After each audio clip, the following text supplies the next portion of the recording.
향하길 원해요. 나의 마음이 아버지의 마음 알아. 내 모든 뜻 아버지의 뜻이 될 수 있기를. 나의 온몸이 아버지의 마음 알아. 내 모든 삶 당신의 삶 되기를.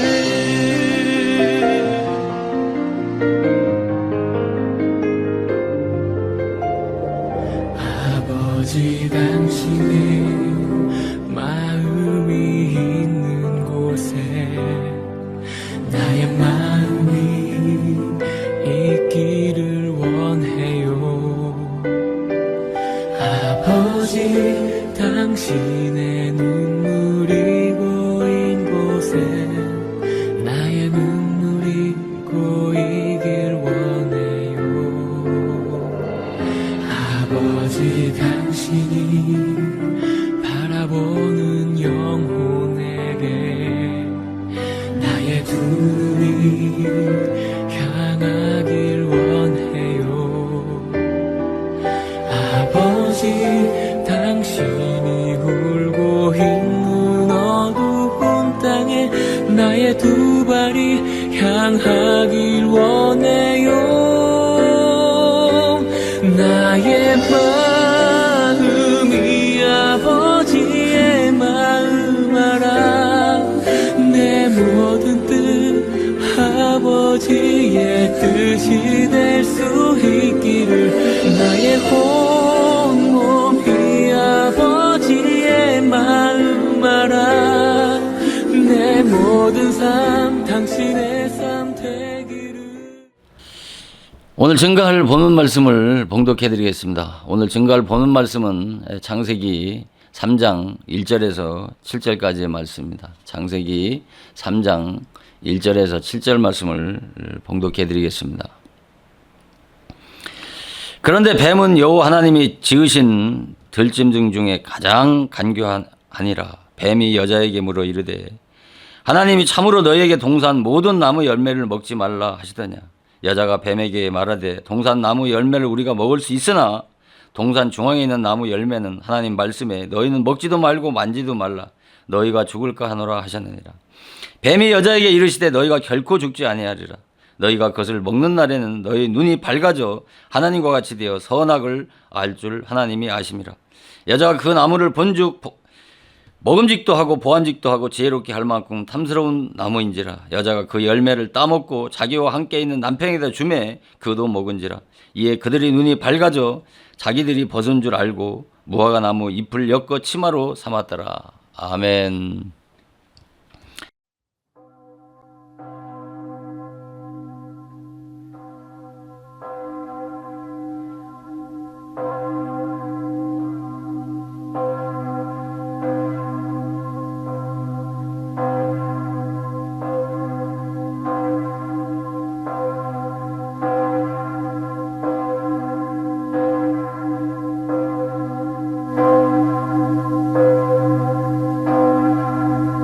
오늘 이 시간은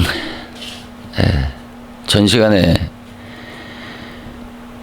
말씀을 드린 선악과와 생명과가 무엇인가에 대한 그 말씀을 이어서 오늘은 봉독해 드린 창세기 3장 1절에서 7절 말씀을 상고해 보는 시간을 갖도록 하겠습니다.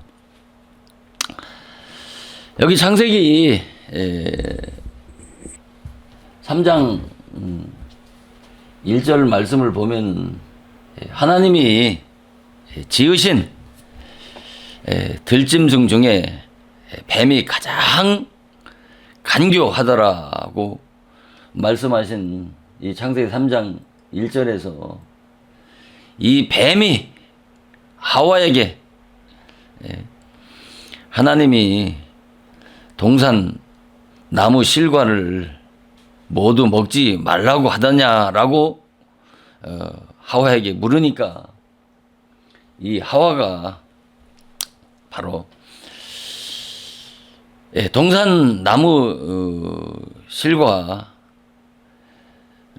우리가 먹을 수는 있으나, 그러나 이 창세기 3장 3절에서 동산 중앙에 있는 나무 실과를 먹지도 만지도 말라고 이렇게 말했다고 하면서, 그 이유가 이 동산 중앙에 있는 나무 실과를 먹으면 죽기 때문에 먹지 말라고 이렇게 뱀에게 말을 하니까, 이 뱀이 이 4절에서 나무 실과를 먹어도 결코 너희가 죽지 않는다고 그렇게 말하면서 5절에서 너희가 그 나무, 하나님이 먹지 말라고 한 나무 실과를 먹게 되면 너희 눈이 밝아지고 하나님과 같이 되고 바로 선악을 알게 되어진다라고 그렇게 뱀이 하와에게 말을 하니까, 이 하와가 그 나무 실과를 보니까 먹음직도 하고 또 보암직도 하고 지혜롭게 할 만큼 그 탐스러운 그 나무 실과를 하와가 따먹고 그와 함께한 그 남편인 아담에게 주어서 먹게 했다고 하신 말씀이 이 6절 말씀입니다. 그래서 그 하나님이 먹지 말라고 한 그 나무 실과를 이 뱀은 먹으면 결단코 죽지 않는다고 말한 그 나무 실과를 하와가 따먹으니까 바로 그들의 눈이 밝아지고, 눈이 밝아져서 부끄러움을 알게 되어서 그 부끄러움을 가리기 위해서 그 무화나무 잎으로 자기들의 부끄러운 부위를 가리웠다고 이렇게 말씀하는 내용이 바로 창세기 3장 1절에서 7절까지의 말씀의 내용입니다.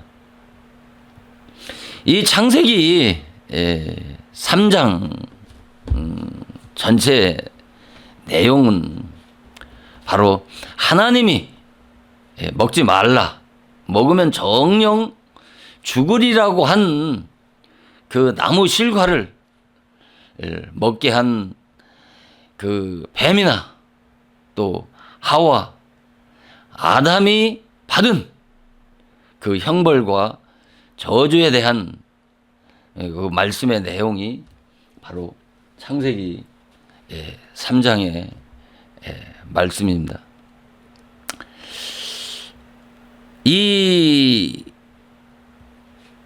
그러니까 이 뱀은 우리가 정통 신학에서 말하는 것처럼 이 하나님의 영광으로 지음받은 신령한 천사가 하나님처럼 그 높아지려고 하는 그 교만으로 인해서 그 천사가 마귀와 사단으로 변질되어져서 에덴 동산 땅으로 그 쫓겨나서 바로 그 하와를 미혹해 해서 그 하와와 아담이 그 범죄케 한 그 죄로 모든 육축과 들짐승보다 저주를 받아서 배로 다니고 또 정신토록 흙을 먹어야 하고 여자와 원수가 되어지는 그 저주를 뱀이 받은 것이죠. 또 이 아담 하와는 그러니까 그 불순종의 죄로 인해서 이 하와에게 내린 형벌은 바로 그 잉태의 고통과 해산의 수고를 해야 자식을 낳을 수 있는 형벌을 받은 것이고, 또 아담에게는 정신토록 수고를 해야 바로 땅의 소산을 먹을 수 있다고 하는 그런 형벌을 받은 것이죠. 그러니까. 그래서 이 같은 정말 내용이 과연 기독교에 정말 진리냐는 것이죠. 우리가 문자적으로 보면 천사 타락이나 그 아담 타락론이 정말 성립이 되고, 그로 인해서 뱀과 아담과 하와가 그 받은 그 저주와 형벌이 맞는 것 같습니다만은, 그러나 우리가 그 아담 그 타락론에 그 초점을 맞추어서 정말 첫 아담의 자손들을 하나님께서 구원하시기 위해서 예수 그리스도를 이 땅에 보내주시고, 그 십자가에서 그 첫 아담의 그 원죄와 그 자범죄를 사하셔서 다시 인류를 구원하신다고 하는 이 아담 이 타락론에 대해서 오늘날 별 그런 의심 없이 믿지 않습니까? 그러나 이 같은 정통 기독교에서 주장하는 어떤 천사 타락이나 또 아담 타락론은 그 이방인들이나 이방 종교인들이 비웃을 뿐만 아니라 또 하나님의 어떤 그 절대 그런 권위와 주권을 땅에 떨어뜨린다고 하는 정말 정통 기독교의 그런 신학적인 교리가 정말 문제가 없는 것인지에 대한 그런 조그만한 의문 없이 기독교 2000년 동안 기독인들이 믿어온 것이 아닙니까? 우리가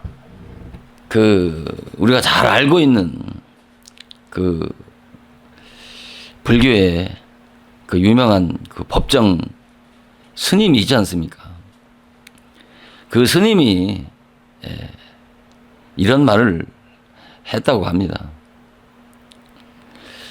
그 말은 무엇이었냐면은 하나님의 그런 영광을 위해서 지음받은 정말 피조 물이 하나님을 믿지 않는다고 해서 지옥을 보내는 하나님이라고 하면 자기는 그런 하나님을 믿지 않겠다고 했다고 합니다. 우리가 이같이 기독교에 정말 진리가 이런 이방인들이나 어떤 불신자들, 이방 그 종교인들이 이와 같이 기독교의 진리에 대해서 비웃고 조롱할 만큼 정말 기독교의 진리가 그렇게 값싼 진리냐는 것이죠. 그러나 정말 기독교의 진리를 깨닫게 되면 기독교의 진리는 너무나도 정황무하고 완전 무결한 진리라고 하는 것을 직시해야 되는 것이죠. 그러니까. 그래서 이 기독교의 정말 지도자들이 어떤 도덕적인 타락도 문제이지만은 더 심각한 문제는 다른 복음인 진리의 왜곡이 더 심각한 문제라고 하는 것을 직시해야 되는 것입니다. 그래서 창세기 2, 3장 말씀을 이 생명의 진리로 여러분들이 참으로 깨닫게 되면 정말 기독교의 그 정통 교리가 얼마나 날조된 사람의 소리인가를 분별하고 깨달아야 되는 것입니다. 그래서 창세기 2, 3장 진리를 여러분들이 바르게 해석하고 깨닫기 위해서는 율법에 대한 깊은 이해가 있어야 깨달을 수가 있는 것입니다. 그래서 제가 이 말씀을 드리는 이 선악과와 이 생명과에 관한 이 말씀의 그런 본질과 내용을 한 부분만 듣고 섣부른 판단하는 그런 누를 범하지 않는 그런 은혜가 있기를 축원을 드리는 것입니다. 그래서 여기서 보면 분명히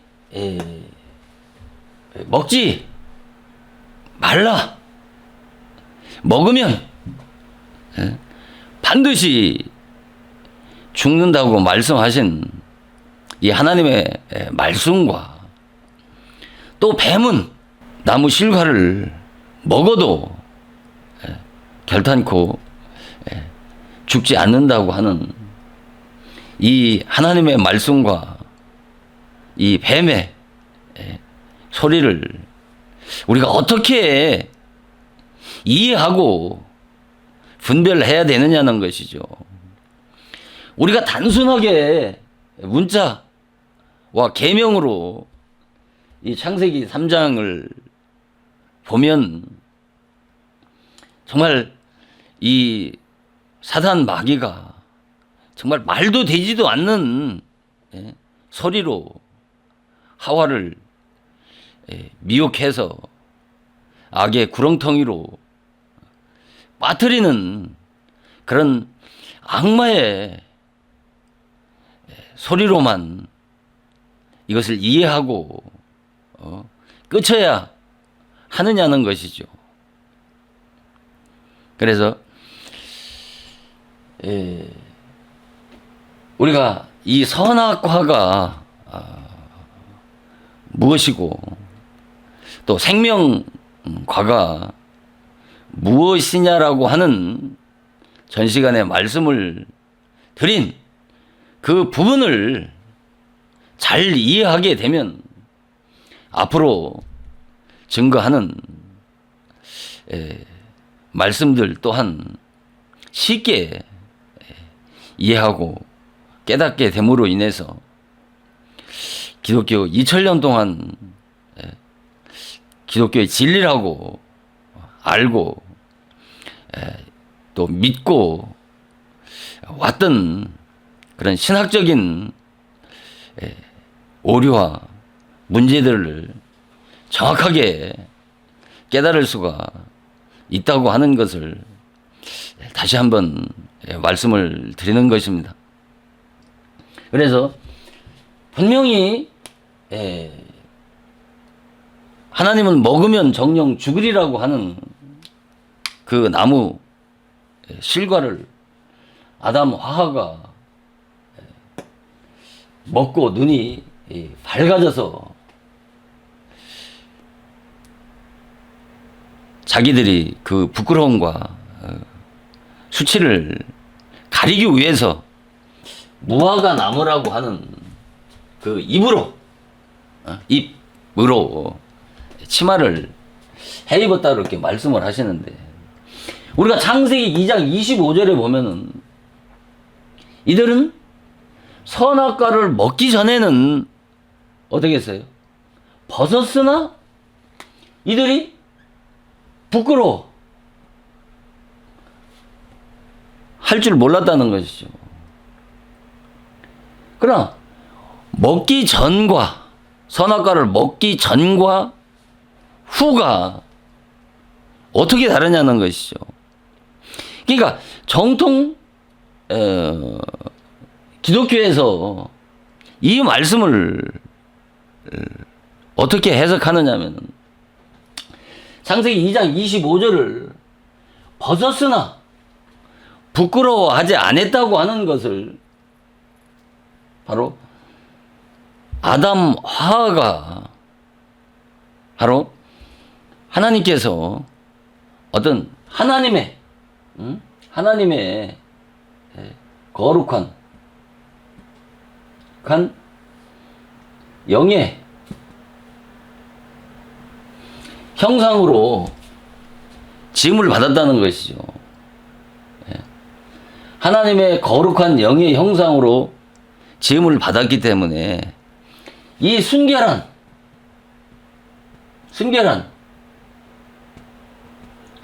이 순결한 영육은 수치와 부끄러움을 모르는 이 신인으로 하나님이 창조했다는 것이죠. 이 나신이라고 하는 것은 벌거벗은 나자고 신은 몸신자입니다. 그러니까 우리가 벌거벗은 것을 우리가 나체라고 그러지 않습니까? 그런데 하나님이 이와 같이 하나님의 거룩한 영의 형상으로 지었기 때문에 순결한 영육은 바로 부끄러움과 수치를 모르게 창조했는데, 바로 먹지 말라고 한 그 선악과를 먹음으로 바로 눈이 밝아져서 부끄러움과 수치를 알게 되어지고, 그로 인해서 인류에게 죽음을 가져다 주었다는 것이죠. 선악과를 먹기 전에는 부끄러움과 그 수치를 모르던 아담 하와가 선악과를 먹고 난 후에는 부끄러움을 알게 되어졌다라고 하는 부분에 대한 신학이나 또 신학자들의 해석이 과연 정말 기독교의 정말 진리의 생명의 말씀이냐는 것이죠. 아니면 정말 날조된 정말 사람의 소리 나는 것이죠. 우리가 이 말씀을 정통 신학에서 주장하는 것처럼 배우고 가르친다면 분명히 아담 타락론은 기독교에 맞는 진리인 것이죠. 그러니까 이 말씀이 과연 정말 선악과를 먹기 전에 부끄러움과 수치를 모르던 그들이 바로 선악과를 먹고 나서 그들의 눈이 밝아서 부끄러움과 수치를 알게 됐다고 하는 이 말씀이 과연 옳은 해석이고 기독교의 진리냐는 것이죠. 자, 우리가 창세기 1장 26절을 보면 하나님이 하나님의 형상대로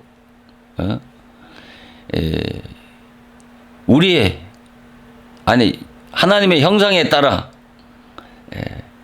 우리의 모양대로 우리가 사람을 창조했다고 하는 창세기 1장 26절에서 이 하나님의 도대체 형상이라고 하는 것이 도대체 어떤 모양의 형상이냐는 것이죠. 자, 이 창세기 2장 25절에서 해석하는 것과 같이 이 하나님의 형상이 하나님의 거룩한 죄가 없는 그런 영의 형상이냐는 것이죠. 그러나 이 창세기 1장 26절만 보면 그와 같은 해석이 맞는 것이죠. 그래서 이 하나님의 형상을 원어적인 것을 논하기 이전에 이 하나님의 형상을 하나님의 진리와 사랑 그 본체 형상으로 이 하나님의 형상을 그렇게 해석하지요. 그러니까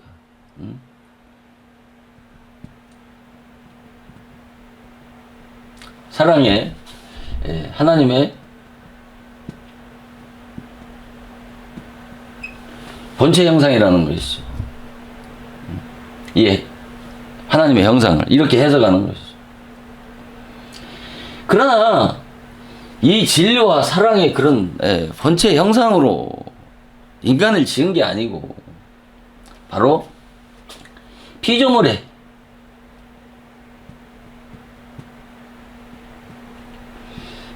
형상으로 지었다고 하는 것을 이해해야 되는 것입니다. 그리고 피조물의 형상이라고 하는 것은 뭐예요? 율법의 사람으로 지었다는 것이죠. 이 율법의 사람으로. 그러니까 분명히 요 구약의 창세기 1장 26절 한 구절만 보면은 정말 하나님의 진리의 그런 형상으로 지은 것 같이 보입니다만 우리가 전 시간에도 말씀을 드렸던 것처럼 도대체 하나님의 형상을 구약에서는 도대체 그 어떤 그런 어떤 본질적인 내용을 잘 이해를 할 수 없잖아요.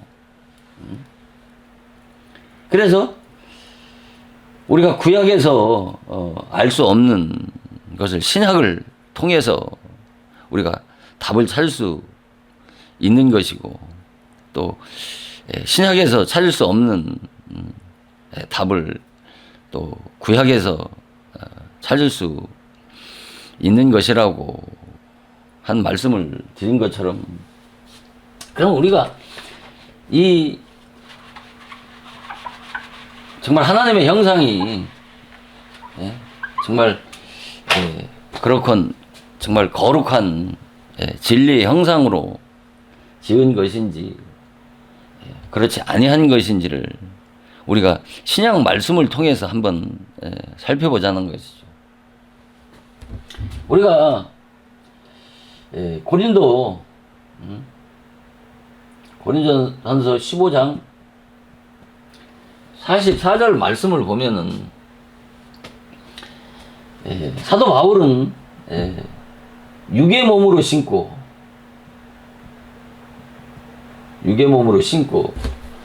신령한 몸으로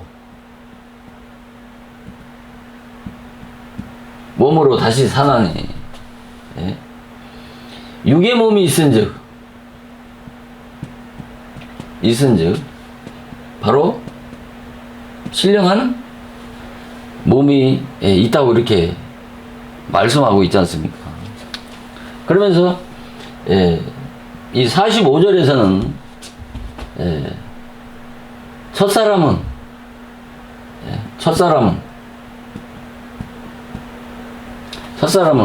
산령이 된 것 같이, 첫사람은 산령이 되온 것 같이 마지막 아담은 살려주는 영이 되었나니.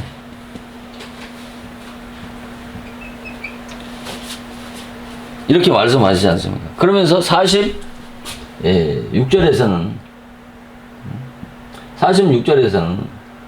먼저는 신령한 자가 아니요, 그 다음에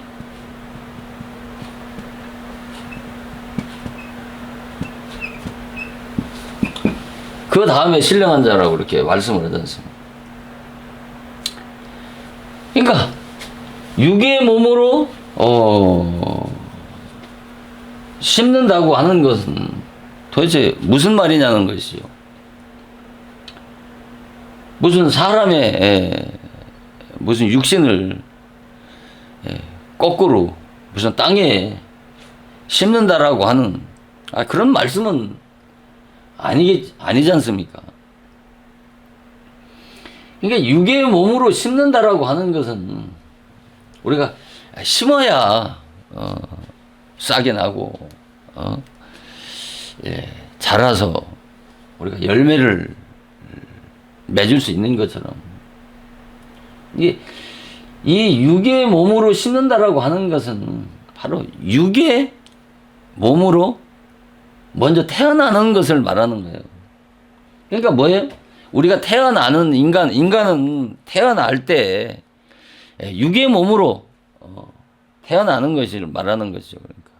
그러니까 혈육의 몸을 입고 태어난다는 말이죠. 그러니까 이 육의 몸으로 태어난 모든 인간은 바로 신령한 몸이 되어진다라고 하는 것은 바로 예수 그리스도를 믿음으로 거듭나면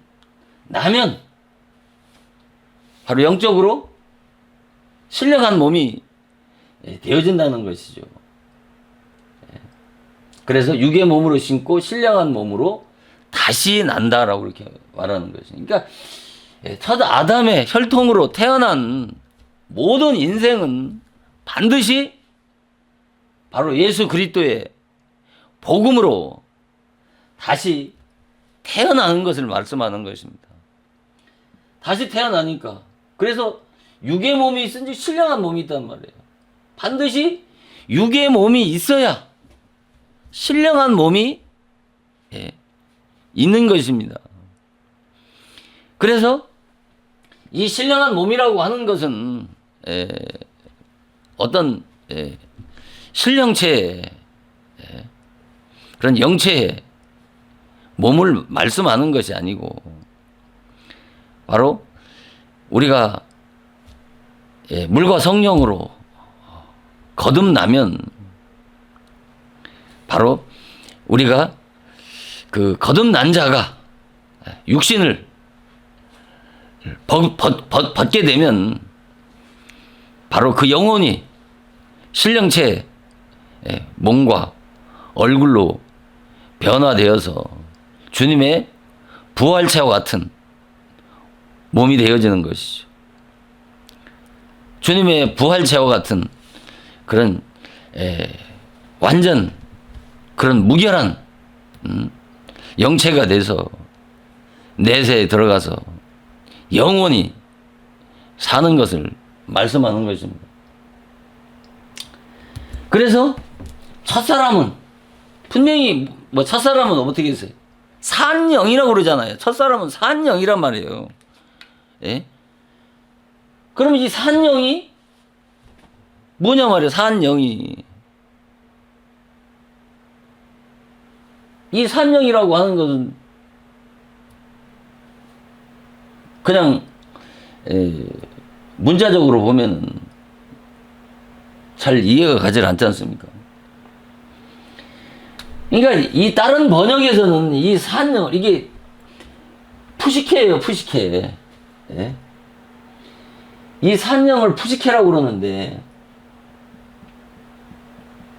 이 푸시케인데 이 푸시케는 바로 다른 번역에서는 생명으로 번역을 하고 있단 말입니다. 이 개역 개정이나 이런 데를 보면은 이 산영을 생명으로 첫사람은 생명이 되었다 함과 같이 마지막 아담은 살려주는 영이 되었다 그렇게 해석하는 거예요. 그러니까 이 산영은 뭐예요? 생명이라는 것이죠. 그러니까 이 산영을 생명이라고 하는 것은 바로 창세기 2장 7절에 하나님께서 사람을 흙으로 지으시고 생기를 불어넣어서 생명이 되어졌다고 하는 그 네펫이 하야란 말입니다. 그러니까 이 푸시케나 이 네펫이나 뜻은 바로 뭐예요? 영혼, 생명, 또 목숨이라고 하는 그런 뜻을 가지고 있는 것입니다. 그러니까 지금까지 기독교에서 이 생명을 어떻게 해석을 하고 있느냐면 바로 그 주님의 의와 진리의 거룩한 그런 부활체와 같이 영생체와 같이 완전 무결하고 죽을 수 없는 그런 몸으로 이 생명을 해석했단 말입니다. 지금까지. 그러다 보니까 첫 아담을 하나님께서 거룩한 하나님의 그런 영의 형상으로 지음 받은 자가 그 범죄 타락으로 인해서 바로 죽을 몸이 되어졌다는 것이죠. 이것이 기독교 2000년 동안 내려온 아담 타락론인 것입니다.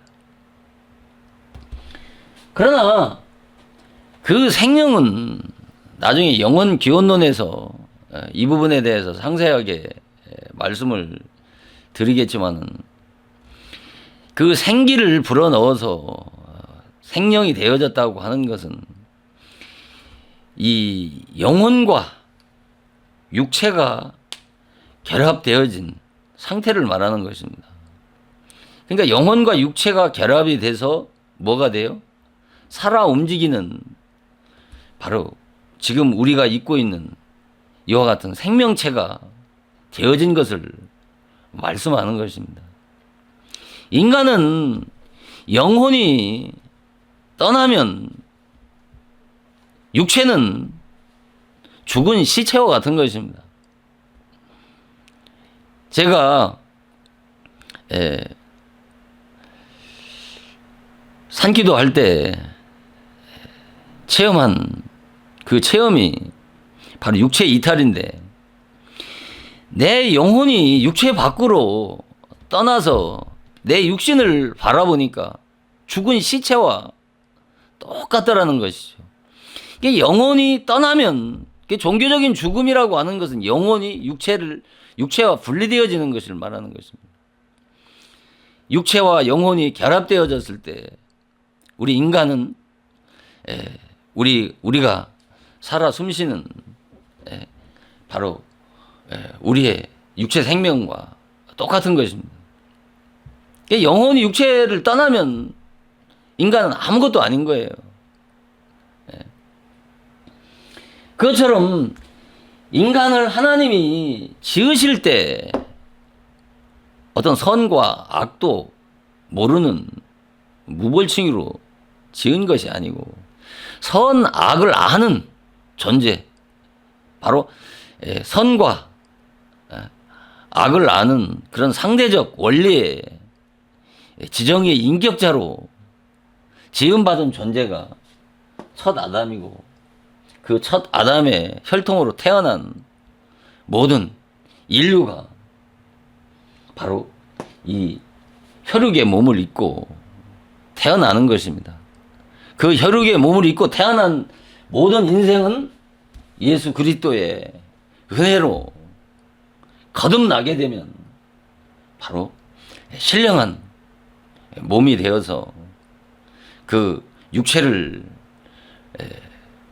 벗는 날, 바로 그 영혼은 일생 동안 그 만들어진 모양대로 바로 신령체의 몸과 얼굴로 변화돼서 하나님의 나라에 들어가는 것입니다. 그래서 그 하나님의 나라에 들어가서 영원히 사는 것이죠. 그래서 분명히 먼저는 신령한 자로 짓질 않았단 말이에요. 육 있는 자로 졌단 말이에요. 이 신령한 자로 지은 것이 아니고 그 다음에 신령한 자라고 그러잖아요. 그 다음이라는 것은 뭐예요? 물과 성령으로 거듭난 나야 신령한 자가 되어진다는 말이지, 이런 말씀을 타락 이후에 한 말이라고, 타락론을 정당화하기 위해서 이런 말씀을 타락 이후에 하신 말씀이라고 그렇게 말하는 것은 성경에 깊은 지식이 없기 때문에 그 같은 말도 되지도 않는 주장들을 하고 있는 것이죠. 그러니까 분명히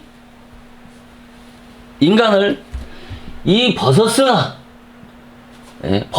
부끄러워 하지 아니하는 것이 어떤 주님의, 아니 하나님의 그런 완전한 그런 신령체의 몸으로 지음을 받았기 때문에 바로 부끄러움도 모르고 수치도 깨닫지 못한 것이 아니라, 여기서 말하는 것은 선악과를 먹기 전에, 선악과를 먹기 전에는 자기가 어떤 존재인지를 모르는 상태를 말하는 것입니다. 그래서 선악과를 먹고 나니까 어떻게 됐어요? 선악과를 먹고 나니까 부끄러움을 깨달았다는 것이죠. 이 창세기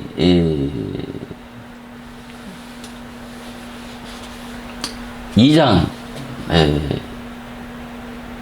25절 말씀에서 선악과를 먹기 전에는 벗었으면서도 자기가 부끄러움이나 수치를 알지 못하다가 이들이 바로 선악과를 따먹었을 때, 선악과를 따먹었을 때, 이들이 눈이 밝아서 부끄러움과 수치를 깨달았다고 하는 것은 바로 선악과라고 하는 게 뭐라고 했죠? 선악과는 모세, 율법이라고 그랬지 않습니까?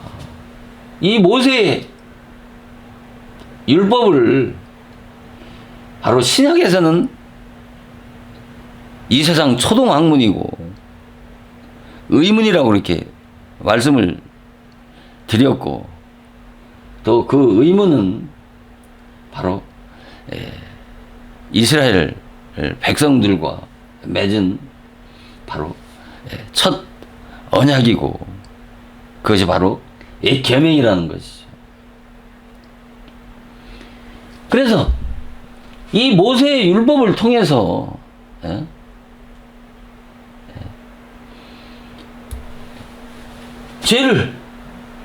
우리 죄를 깨닫잖아요. 죄를 깨닫게 되면 인간은 자기의 죄를 깨달으면 자기 자신의 그 부끄러움과 수치를 깨닫게 되는 거 아닙니까? 그 부끄러움과 수치를 깨닫게 되면 인간은 자기 자신에 대한 본질을 적나라하게 보게 되는 것이고, 그것이 뭐예요? 모세의 율법의 본질적인 사명인 것이죠. 그래서 결국은 인간을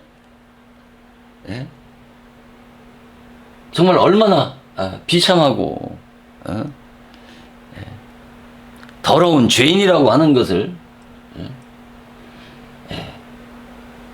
깨닫게 하는 것이 바로 선악과고, 그 선악과가 바로 모세의 율법이라고 그렇게 말씀을 드린 것입니다. 그럼 이 사실을 조금 성경적으로 우리가 찾아보면, 우리가 로마서 3장 24절에 보면은 율법의 행위로는 율법의 행위로는 의롭다함을 받을 육체가 없나니, 율법으로는 뭐예요? 율법으로는 죄를 깨닫게 한다고 그렇게 말씀하잖아요. 죄를 깨닫게 한다고 하는 것은 뭐예요? 죄인이라고 하는 것을 알게 되어졌다는 거 아니에요. 죄를 깨닫게 한다고 하는 것이 어떤 세상의 어떤 도덕적이고 윤리적인 옳고 그름을 깨닫는 수준을 이 로마서 3장 24절에서 말씀하는 것이 아니라, 이 죄를 깨닫는다라고 하는 것은 좀 더 깊은 의미로 정말 자기가 구원이 필요한 정말 절망적인 죄인이라고 하는 것을 철저하게 깨닫게 되는 것을 말씀하는 것이란 말입니다. 분명히 율법으로는 죄를 깨닫게 한단 말입니다. 분명히 이 선악과인 바로 모세의 율법을 통해서 바로 선악과를 먹었을 때 이 아담과 하와가 벗었으나 부끄러워 모르던 그들이 선악과를 통해서, 바로 선악과는 모세의 율법을 통해서 눈이 밝아지니까, 눈이 밝아져서 자기들의 죄를 보게 되고, 그 죄를 부끄러움과 수치를 발견하게 되는 것을 말씀하는 것이죠. 그래서 우리가 시편 19장 7절 8절을 보면은 여호와의 율법은 여호와의 율법은 완전해서 영혼을 소성케 한다고 그렇게 말씀하셨잖아요. 여호와의 율법은 완전해서 영혼을 소성케 한다. 그러면서 여호와의 계명은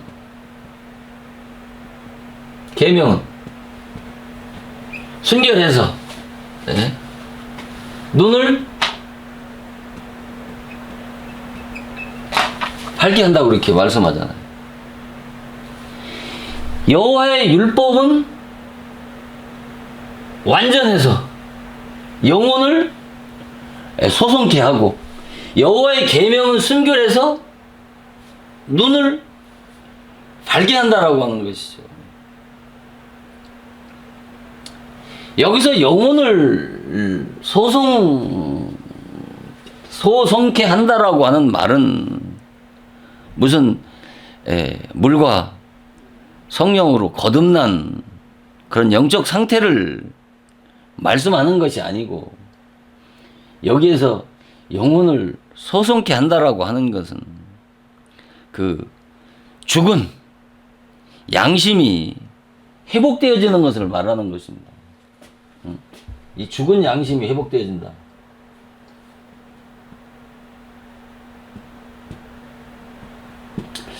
이 죽은 양심이 회복되어진다라고 하는 이런 말씀들을 정말 잘 이해를 해야, 이런 말씀들을 하나하나 이해를 했을 때 그 율법의 그 깊이를 하나하나 깨달아가면서 그 율법의 그 깊이가 얼마나 무시무시한 기독교의 진리가 감춰져 있는지를 깨달을 수가 있는 것이고, 이런 말씀들을 이해할 수가 있는 것입니다. 이런 죽은 양심을 회복되어진다라고 하는 것을 내 자신이 율법을 통해서 체험해 봐야 죽은 양심이 회복이라고 하는 의미를 어떤 의미로 말씀하는지를 깨닫게 될 때 이런 전체 내용의 깊이를 더하는 것이죠. 그러니까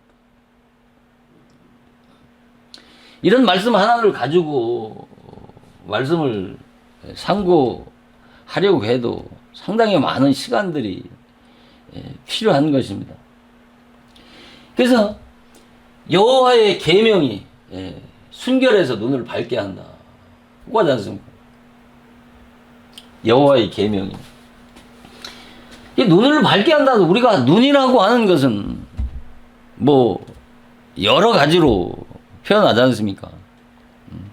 우리가 사물을 분별하는 이 육안도 있고, 지식을 가져다주는 뭐 지혜한도 있고, 마음에 눈을 뜨게 하는 심한도 있고, 여러 가지로 철학에서 말씀을 하지 않습니까? 또 영안도 있지 않습니까? 다 각기 다른 그 나름대로의 의미가 있죠. 그러나 도대체 이 눈이 밝아졌다라고 하는 것은 어떤 현상세계를 보는 눈이 밝아진 것을 말하는 것이 아닙니다. 여기서 영안이라고 하는 것은 그러지 않습니다. 이들이 선악과를 먹었을 때 눈이 밝아졌다라고 하는 것은 우리가 그 블루베리 식물 열매를 먹으면 눈이 좋다고 해서 그 많은 사람들에게 각광을 받고 있지 않습니까? 저도 아침마다 이 블루베리를 갈아 먹고 있습니다만은 어떤 그런 블루베리 열매를 먹고 어떤 노안이 조금 눈이 밝아지고 회복되어지는 것을 눈이 밝아졌다라고 하는 말씀이 아니고 왜 그 말씀이 아니냐? 이들은 선악과를 먹었을 때 어떻게 했어요? 선악과를 먹었을 때 눈이 밝아져서 벗은 줄 알게 되고 자기 수치를 깨달았다고 하는 말씀처럼 무슨 눈이 밝아져서 벗은 몸과 벗지 않은 몸을 말하는 것이 아니란 말입니다. 그러니까 여기서 말하는 눈이 밝아졌다고 하는 것은 이 시편 19장 7절 8절 말씀처럼 바로 이 계명과 율법이 계명과 율법이 눈을 밝게 했다는 말이죠. 그러니까 하나님의 말씀이 눈을 밝게 했는데 그 눈은 바로 육신의 눈이 아니고 영적인 눈을 밝게 했다는 것이죠. 그 영적인 눈을 밝게 한 것이 바로 이 율법과 계명이라는 말이고 그것이 바로 선악과고 그 선악과를 아담과 하와가 먹었을 때에 눈이 밝아진 거란 말이에요. 그 영적인 눈이 밝아졌다라고 하는 것은 뭐예요? 바로 죄를 보는 눈이 밝아진 것을 말씀하는 것이죠. 죄를 보는 눈이 밝아졌단 말입니다. 그래서 우리가 분명히 창세기 2장 25절에서 아담 하와가 선악과를 먹기 전에는 벗었으나 부끄러워하지 아니하던 그들이 선악과를 먹었을 때 그 선악과가 뭐예요? 바로 모세의 율법이란 말입니다. 그 율법을 통해서 죄를 깨닫게 됐을 때 자기 자신들의 그 부끄러움과 수치를 깨닫게 되고 자기 자신들의 그 본질을 적나라하게 봄으로 인해서 자기 자신들이 얼마나 악한 죄인이라고 하는 것을 깨달은 것을 말씀하는 것입니다. 이 아담과 하와가 이 창세기 3장 1절에서 7절의 말씀과 같은 이 말씀은 아담과 하와만이 체험해야 하는 것이 아니고 바로 아담 이후에 정말 믿는 우리들이 동일하게 아담 하와가 이 체험했던 것처럼 우리도 이 내적으로 영적으로 우리 마음 안에서 실제로 이 선악과를 통해서 그 모세의 율법을 통해서 정말 눈이 밝아지고 그 부끄러움과 수치를 깨닫게 되고 정말 장족의 지정의 도덕성이 성장해서 정말 내가 얼마나 더러운 죄인이고 얼마나 부끄럽고 수치스러운 악한 존재라고 하는 것을 철저하게 깨닫게 되어져야 바로 에덴 동산 안에 있는 바로 생명과를 먹을 수가 있는 것입니다. 바로 에덴 동산 안에 있는 그 생명과는 예수 그리스도 안에 있는 예수 그리스도를 상징하는 신령한 나무고, 바로 예수 그리스도 안에 있는 그 둘째 언약인 진리의 복음인데, 그 복음으로 거듭났을 때 바로 사도 바울이 고린도서 15장 44절 이하에 말씀하는 것처럼 바로 육의 몸으로 신고 신령한 몸으로 다시 나는 것을 말씀하시는 것입니다. 이것이 창세전부터 예정하신 하나님의 구원 경륜 섭리의 원리인 것입니다. 그러면 조금만 더 이에 대한, 어떻게 해서 우리가 인간이 우리가 어떻게 해서 정말 구원이 필요한 죄인이 되어서 정말 에덴 동산 안에 있는 선악과가 아닌 또 다른 바로 신령한 실과인 이 생명과를 깨달을 수가 있느냐는 것이죠. 그것을 이 창세기 2장 25절, 이것은 벗었으나 부끄러워할 줄 모르는 자들은 얼마나 그 심령이 완악하고 강팍하느냐는 말이죠.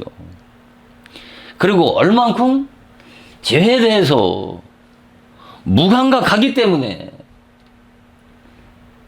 죄를 지면서도 죄에 대한 인식이 없는 것이죠. 그래서 교회를 나오게 되면 생명과를 먹여서 생명과를 먼저 먹여서 거듭나서 하나님의 자녀로 만드는 것이 아닙니다. 교회 나오게 되면 교회 나오자마자 예수 믿고 거듭나서 하나님의 자녀로 신앙생활을 하는 게 아니라니까요.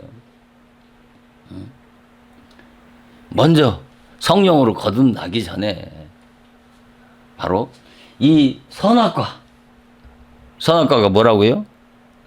바로 모세의 율법이고, 사도 바울은 이 세상 초등학문이라고 그러고 의문이라고 한 바로 이 첫 언약인 바로 이 율법을 통해서 먼저 이 지정의의 이 도덕성이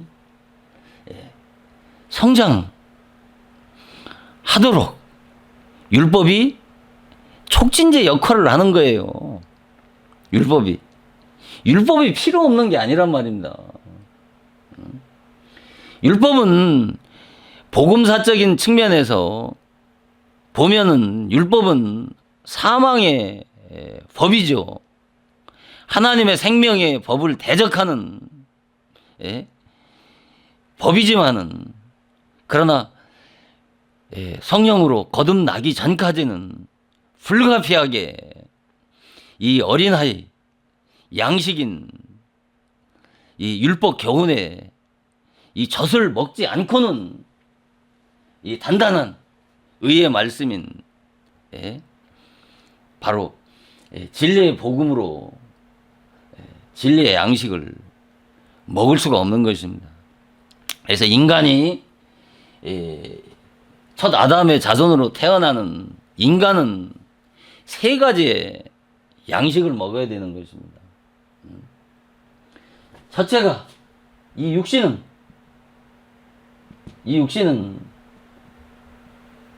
육체의 양식을 먹어야 살 수 있는 것이죠. 그러나 우리 인간은 짐승과 같이 육체만 가진 존재가 아니잖아요. 그래서 이 육신 안에 깃들여 있는 인간의 본질인 이 영혼, 이 영혼이 믿음으로 먹어야 할 이 두 가지의 양식이 있는데, 바로 뭐예요? 에덴 동산 안에 있는 선악을 알게 하는 나무와 생명나무가 이 영혼이 먹어야 될 신령한 영적 과실인 것입니다. 그래서 선악과를 먼저 먹고 죄를 깨닫고 해결을 한 자라야 그 회개한 자에게 준비된 실과가 생명과인 것입니다. 바로 예수 그리스도 안에 있는 복음으로, 은혜로 거듭나야 바로 하나님의 영광스러운 자녀가 돼서 하나님의 기업이 주어지는 것입니다. 이렇게 중요한 이 선악과 또 이 율법 신앙의 그 영역의 한계를 오늘날 지도자들이 구분하지 못하고 이 어린 아이들이 먹는 이 율법 교훈에 젖은 이 율법의 말씀을 먹이면서도 이 생명의 진리의 양식을 먹이면서 이 뱀이 얘기한 것처럼 너희들은 결코 죽지 않는다는 거죠. 눈이 밝아져서 하나님과 같이 되고 선악을 안단 말이죠. 여기까지는 맞는단 말이에요. 결코 죽지 않습니까? 4절에 얘기한 것처럼. 이게 얼마나 하나님의 기교막직한 그 구원경륜 섭리를 이해를 하란 말입니다. 뱀은 죽지 않는다고 그렇게 가르쳐요. 율법의 종들이, 율법의 사명자들이 율법 교훈의 젖을 먹이면서도 예수 믿으면 구원을 받는다는 것이죠. 그것은 예수를 지적으로 인정해서 믿으면 구원받는다고 하는 이런 교리적인 지식을 이성에 받아들이는 것으로 그것을 구원이라고 하는 그 지적 구원을 복음으로 거듭난 줄 알고 그렇게 착각하고 배우고 가리키고 있는 것이 문제란 말입니다. 그래서 이 뱀이 결코 죽지 않는다고 하는 것처럼 바로 율법의 주관자, 율법의 사명자, 율법의 종들은 자기 자신이 양들을 속이고 있으면서도 또 그 양들이 그 죄종도 모른다니까요. 또 양들도 모른다니까요. 그러니까 이들이 지옥에 가서 일을 가는 거예요.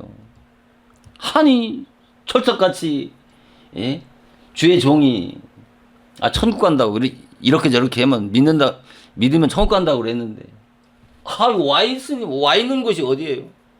지옥이니까 너무나도 억울한 게 일을 가는 거예요. 누구를 향해서 일을 가라요? 잘못 가르친 지도자를 향해서 일을 가는 거란 말입니다. 그래서 이 영혼이 믿음으로 먹어야 될 이 두 가지 양식을 분별하라고 사도 바울이 진리의 말씀을 옳게 분별해서 부끄럽지 않는 일꾼이 되라고 왜 말씀을 하셨겠어요? 왜? 이 기독교에 이 좌우, 선악을 알게 하는 나무와 생명나무, 이 좌우를 분별하는 게 얼마나 어려운 건데, 이게 십자가의 도라니까요. 십자가가 뭐로 돼 있어요? 두 나무로 돼 있다니까요. 이 십자가의 좌우라는 것은 선악을 알게 하는 나무와 생명나무가 하나가 되는 거예요. 여기에 누가 못 박혀 죽으셨어요? 예수님이 못 박혀 죽으셨단 말입니다. 이 선악을 알게 하는 생명나무가 하나 되는 것이 뭐예요? 하나 되어진다는 말을 잘 이해를 해야 돼요. 그러니까 기독교의 구원 역사는 선악을 알게 하는 나무만 가지고는 구원 역사가 안 이루어지고 생명나무로만으로도 구원 역사가 안 이루어지는 거예요. 반드시 두 나무가 두 나무로 이루어지는 거란 말이야. 그게 첫 아담과 후 아담 이 두 인격자를 통해서 선국 역사가 완성이 되어지는 거란 말입니다. 이게 십자가의 도라니까요. 십자가의 도가 지혜로운 자들에게는 구원을 얻는 하나님의 능력이라고 하신 것처럼 이 진리의 무궁무진한 그 심오한 말씀을 깨닫기 위해서는 이런 말씀의 기초가 바로 세워지지 않으면 이 생명의 진리를 깨닫기가 너무나 어렵고 혼돈 될 수밖에 없는 것이죠. 그러니까. 그래서 마지막으로 한 말씀만 더 드린다면 아까 말씀을 드리다가 미처 말씀을 드리지 못했던 부분처럼 자 인간은 율법이라고 하는 것은 자 여러분 이 율법은 지정의 성을 향상시키는 거란 말이에요. 이런 말씀도 율법이 어떻게 지정의의 도덕성을 어떤 지정의의 어떤 도덕적인 인격을 만들어줄까? 이것을 체험을 해야 된다니까요. 내가 그러면서 향상시킬 뿐만 아니라 이 율법은 인간의 고상하고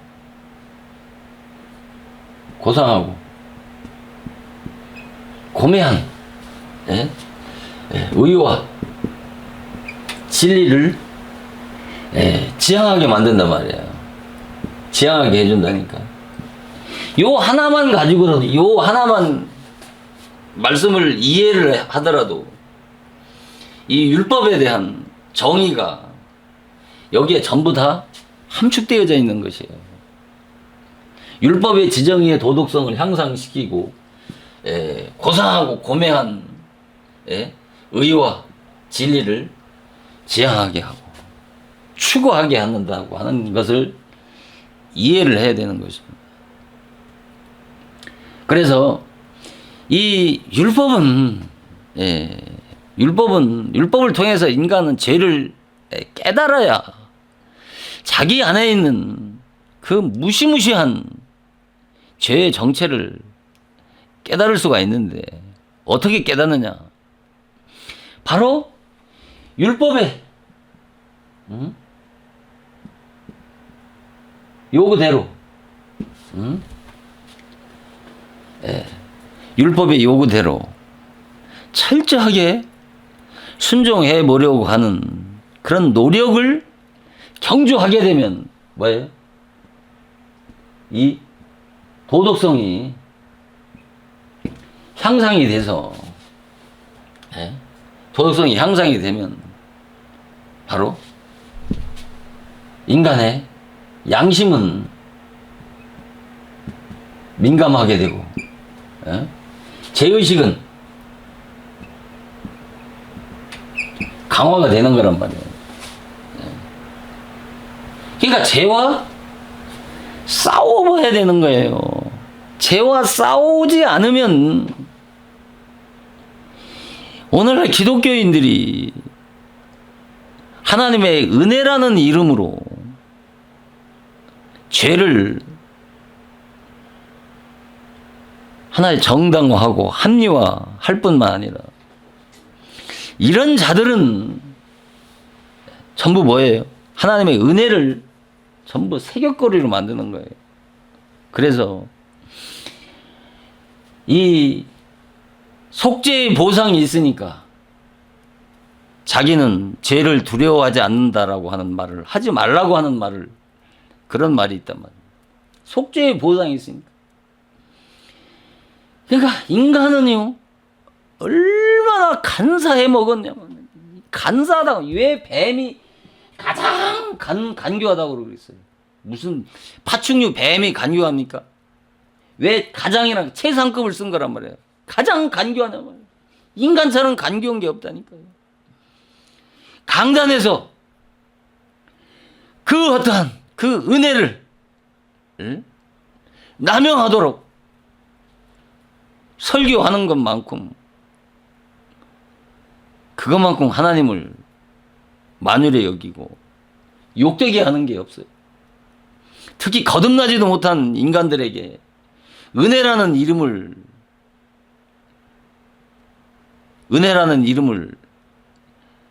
믿음을 가리키는 것은 강도에게, 도적놈에게 칼을 들려주는 것과 똑같다니까요. 여러분,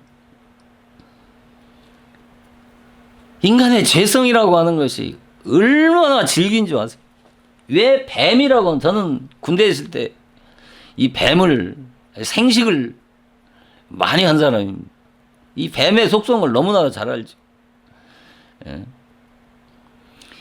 이 뱀을 잡아가지고 그 내장을 다 긁어내고 토막토막 잘라도요, 그 뱀은요 꿈틀꿈틀, 예? 그 움직이듯이 인간의 죄성이라고 하는 것이 그렇게 쉽게, 예? 해결되어지는 것이 아니라니까요, 여러분. 그래서 양심이 율법의 요구대로 철저하게 순종하려는 노력을 경주하게, 믿음의 경주를 하게 되면 인간 도덕성이 향상이 되면 양심 민감해지고 죄의식이 강화되어질 거 아닙니까? 양심이 민감해지고 죄의식이 강화되어진다는 것은 여기서 뭐예요? 눈이 밝아진단 말입니다. 눈이 밝아진 게, 뭘 눈이 밝아져요? 무슨 세상 눈이 밝아지는 겁니까? 영적인 눈이 밝아진단 말이에요. 그 영적인 눈이 뭐니 밝아져요? 자기 안에, 전에는 그렇지 않았던 자기 자신이 이렇게, 예? 양심이 밝아지고 죄의식이 강화가 되면은, 전에 죄로, 조그만한 죄에 대해서도 어떻게 할까요? 양심이 밝아지고 죄의식이 강화되면, 예? 조그만 죄에 대해서도 어떻게 해요? 민감해지는 거예요, 인간은. 그 조그마한 죄에도 민감해질 뿐만 아니라, 전에 죄로 인식되지 않았던 것들이 어떨까요? 이 눈이 밝아지면, 율법을 통해서 죄를 깨달아서 눈이 밝아지면, 예? 어떨까요? 전에 죄로 인식되지 않았던 것들이 죄로 인식되어지기 시작하는 거예요. 그렇게 되면 죄가 많아지겠습니까? 줄어들겠습니까? 로마서 3장 20절에 율법은 죄를 많게 한다고 하는 말이 이 말이라니까요. 율법이 왜 죄를 많게 하느냐. 죄를 깨닫게 하고 죄를 많게 한다라고 하는 말이, 율법이, 선악과가 눈을 밝게 해서, 눈이 밝아지니까, 영적인 눈이 밝아지니까, 죄를 보는 눈이 밝아지니까. 그러면 인간은 죄에 패하고 넘어지는 횟수가 많아질까요? 적어질까요? 거듭나지 못한 인간이, 예? 걷잡을 수 없이, 예? 전에 보이지 않던 죄들이, 예? 보이게 되면서, 예? 죄가 점점 더 많아지면서 죄에 패하고 넘어지는 횟수가 작게 되어질 것 아니겠습니까?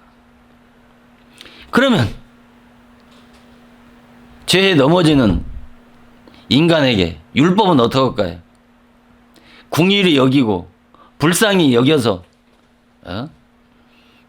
그 죄를 덮어주고 가리워주는 겁니까?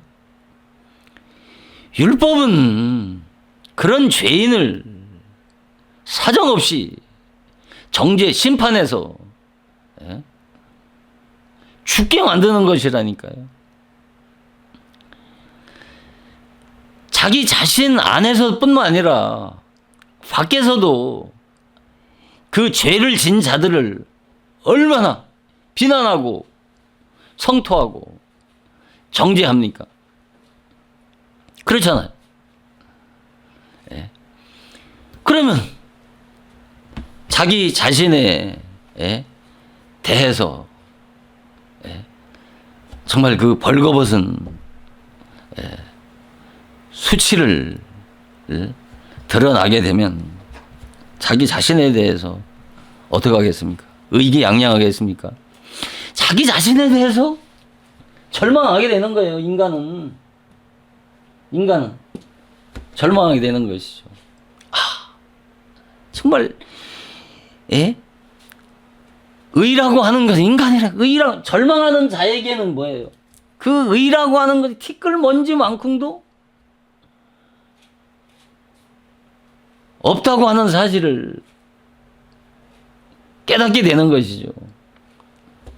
이 절망 가운데 여기까지 율법 아래서 성장을 해야 되는 것입니다. 이렇게 해서 절망하고 좌절하는 이런 영적 상태, 이런 것을 성경에서는 죽은 자라고 말하는 것입니다. 영적으로 죽은 자. 성경에서 말하는 죽은 자들은 육체가 죽은 자를 말하는 것이 아니고 대부분이 바로 율법 아래서 자기 안에 있는 그 무시무시한 죄의 정체를 적나라하게 깨닫게 되고 자기 자신에 대해서 절망하고 좌절하는 자를 뭐예요? 영적으로 죽었다고 하는 것입니다. 그래서 율법은 그래서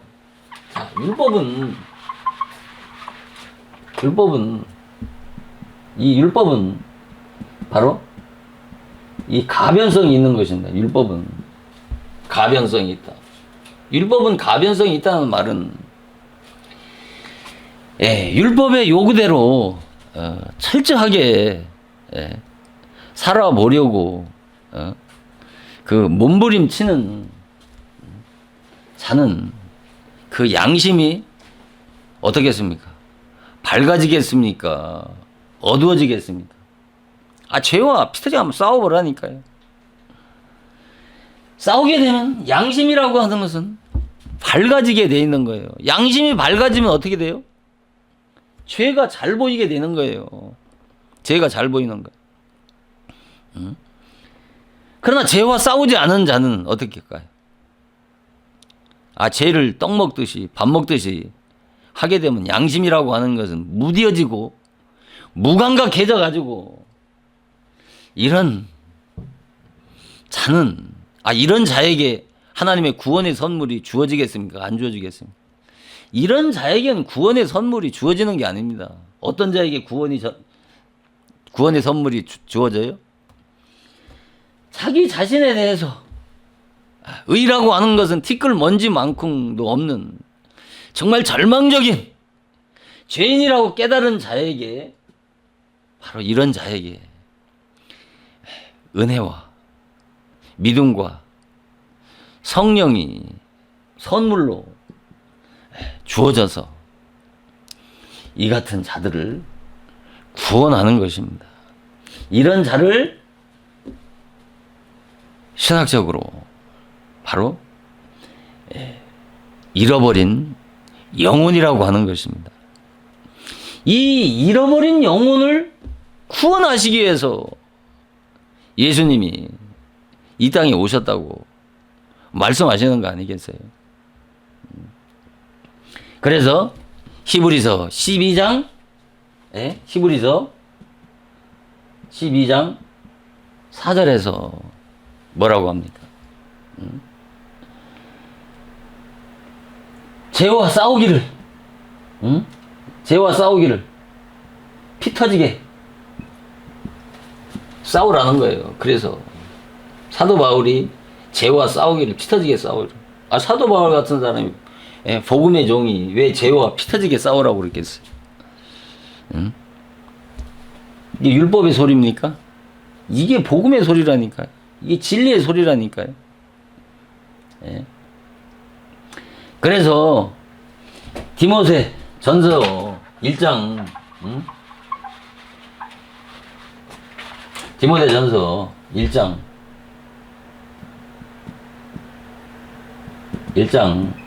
18절에 바로 사도 바울은 믿음의 선한 싸움을 하라고 그렇게 얘기한 거예요. 믿음의 선한 싸움을 싸우라. 이 믿음의 선한 싸움이 뭐예요? 여러분, 믿음의 선한 싸움이 뭐예요? 이런 것들도 아주 단편적으로 이해를 하고 있다니까요. 오늘의 기독교인들이. 이 믿음의 선한 싸움이라고 하는 것은 구원 받기 전에도 구원 받은 이후에도 싸워야 할 싸움이지. 구원 받은 자들만이 싸우는 이 영적 싸움이 아니라니까요. 이 믿음의 선한 싸움이라고 하는 것은 바로 혈과 육의 싸움이 아니란 말입니다. 혈과 육의 싸움이 아니고 자기 안에 있는 뭐와 싸우는 거예요? 죄와 싸우는 거란 말입니다. 여러분, 혈과 육의 싸움이 뭐예요? 이 혈과 육의 싸움이라고 하는 것은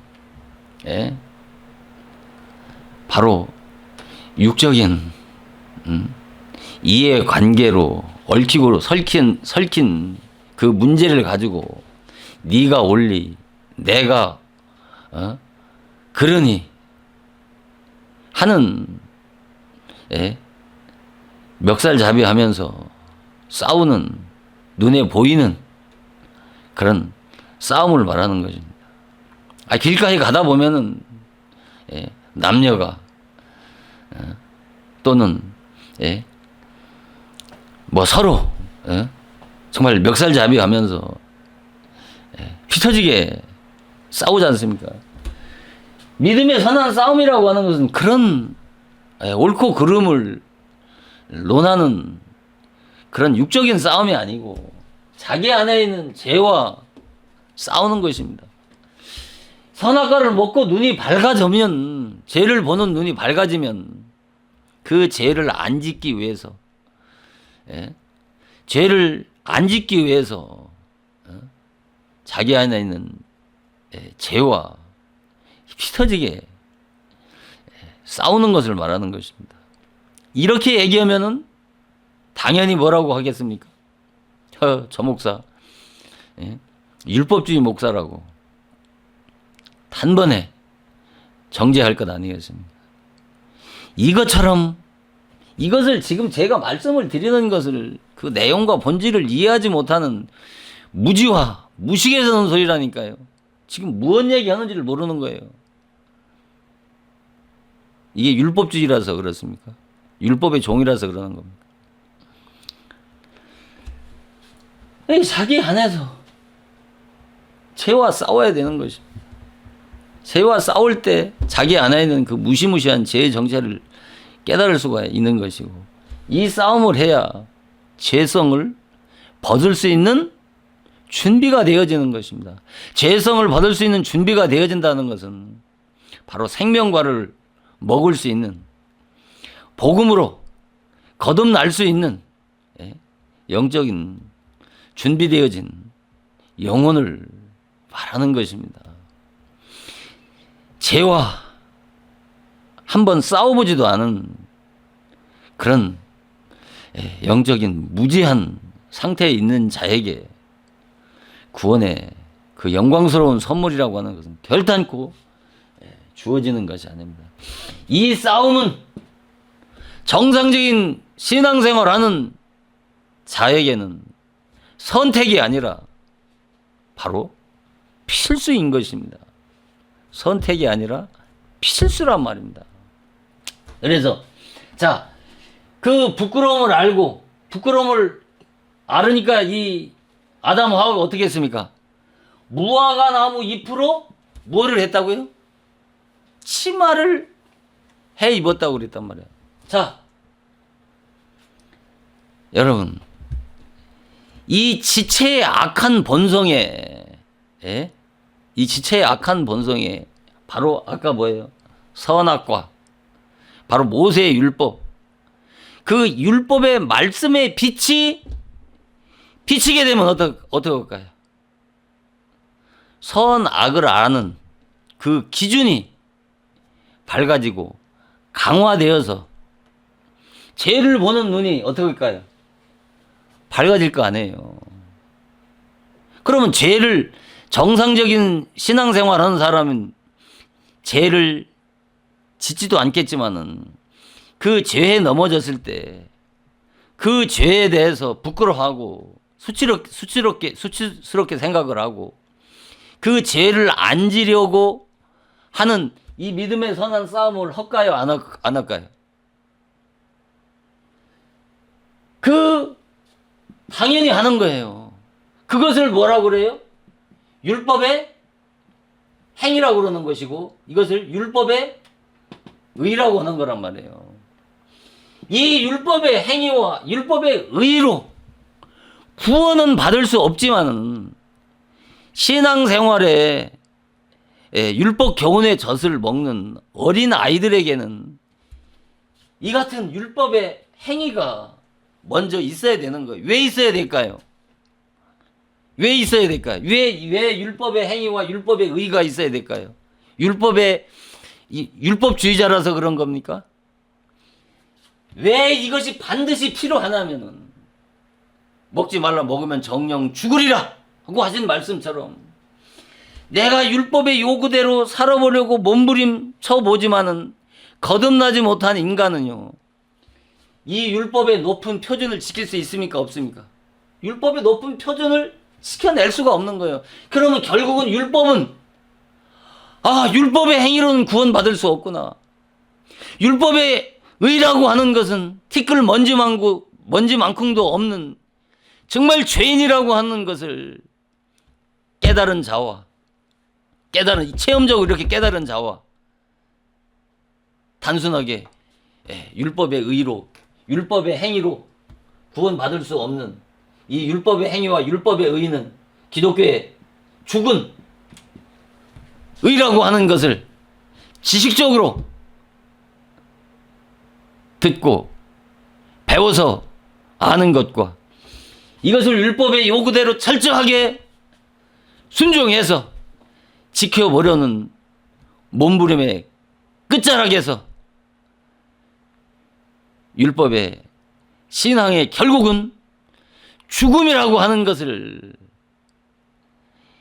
깨달은 자와 그 죽음이라고 하는 것을 깨달은 것, 율법을 통해서 죄를 깨닫고 회개해서 율법은 결국은 인간을 죽음에 이르게 한다라고 하는 그 율법의 한계를 깨닫고 율법 신앙이 결국은 죽음을 가져다 준다라고 하는 바로 율법은 의무는 죽이는 것이고 영은 살리는 것이라고 하는 이 두 법을 명확하게 체험으로 분별하고 깨달은 자가 새 언약의 일꾼이고 바로 복음의 종이고 바로 이런 자를 진리의 종이라고 말하는 것입니다. 그래서 거듭나지 못하면 자 보세요. 자 자, 여기 6절에 보면은 먹음직도 하고 보암직도 하고 지혜롭게 할 만큼 탐스러운 나머지는 뭐야? 이걸 뭘 보고 지금 이러는 거예요? 선악을 알게 하는 나무를 보고 먹음직도 하고 보암직도 하고 지혜롭게 할 만큼 탐스러운 나무란 말이에요. 그러니까 인간은 거듭나지 못하면 이 계명과 율법이라고 하는 것은 보기에 어떻게 해요? 그렇게 좋아 보이는 거란 말입니다. 여러분, 강단에서 도덕적이고 윤리적인 교훈의 메시지를 들으면 어떻겠습니까? 은혜 받는다고 그러잖아요. 그것도 은혜란 말이에요. 그런 소리만, 이런 진리의 음성을 듣지 못한, 못하고, 그런 율법의 종들을 통해서 율법 교훈의 전만 먹고 그 가운데서 은혜 받는 사람들은 이 선악과를 보면은 어떻게 해요? 그 선악을 알게 하는 그 교훈의 메시지가 다 어떻게 해요? 은혜스럽다고 칭송하고 자랑하면서 우리 목사님 메시지 좀 한번 들어보라고. 들어보면 뭐예요? 들어보면 이런 진리를 깨달은 사람이 봤을 때는 정말 말 그대로 영혼을 죽이는 사망의 법이라고 하는 것을 분별하고 깨달을 수 있는 그런 성숙한 신앙의 자리까지 이르러야 되는 것입니다. 그래서 이 무화과 나무라고 하는 것은 다음 시간에 드릴 말씀이지만은 예수님께서 길에 가시다가 어떻게 해요? 그 무화나무에 무엇이 있는가 해서 가보았더니 잎사귀밖에 얻지 못하시고 그 나무를 저주를 했지 않습니까? 자, 무성한 여름이 되면 무화과는 어떻게 되겠습니까? 여름이 되면은 지금 여름이지 않습니까? 지금 계절이 산에 얼마나 나무들이 무성합니까? 그것처럼 오늘날 기독교의 역사를 봐도 지금 역사적인 종말의 때라고 그러지만은 기독교가 양적으로 얼마나 팽창하고 성장했습니까? 그게 사람 눈으로 봤을 때, 예형적으로 봤을 때에는 기독교가 엄청나게 성장하고 발전한 것 같지만은 질적으로 보면은 이 잎사귀만 무성한 무화과 나무 같단 말입니다. 거기에 뭐가 없어요? 생명의 열매가 없기 때문에 저주하는 거란 말입니다. 생명의 열매가 없기 때문에. 그래서 여러분, 이 어떤 각종 신비 체험, 은사 체험, 기사, 이적을 체험을 했다고 해도 예수를 믿고 거듭나서 옛사람이 죽고 새 사람이 되는 그런 내적인 체험과는 전혀 다른 차원이 있는 것입니다. 이 전자는 바로 종의 영의 역사라면 후자는 바로 복음의 역사고 성령의 역사인 것입니다. 종의 영의 역사와 이 진리의 성령의 역사와는 전혀 다른 차원이라니까요.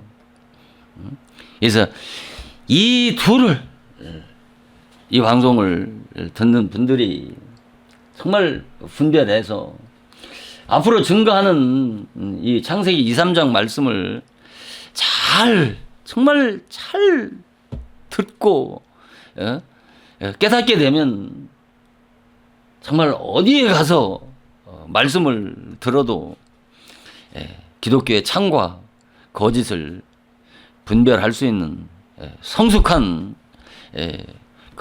그리스도인들이 되어질 수 있다라고 하는 사실을 깨닫기를 주님의 이름으로 축원을 드리면서 다음 시간에도 이 창세기 3장 1절에서 7절 말씀에 이 무화과 나무에 대한 말씀을 계속 이어서 말씀을 드리기로 하고 오늘은 여기까지 말씀을 마치도록 하겠습니다. 감사합니다. 잠깐 기도하시겠습니다.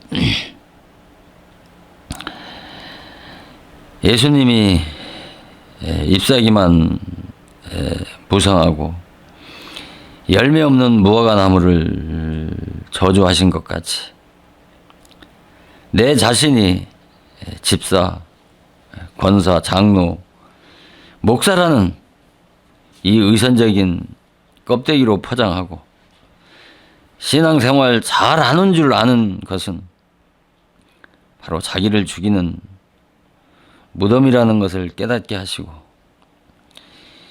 영생의 열매도 없으면서 자기의 의를 가지고 그리스도의 생명을 소유한 줄 아는 거짓에서 돌이켜서 눈물 콧물 흘리는 회개 없이는 다시는 알 수 없다는 사실을 깨닫는 겸손한 은혜를 잊지 않는 임마누엘 복된 자녀들이 다 되어질 수 있도록 예수 그리스도의 거룩하신 이름으로 간절히 기도드리옵나이다. 아멘.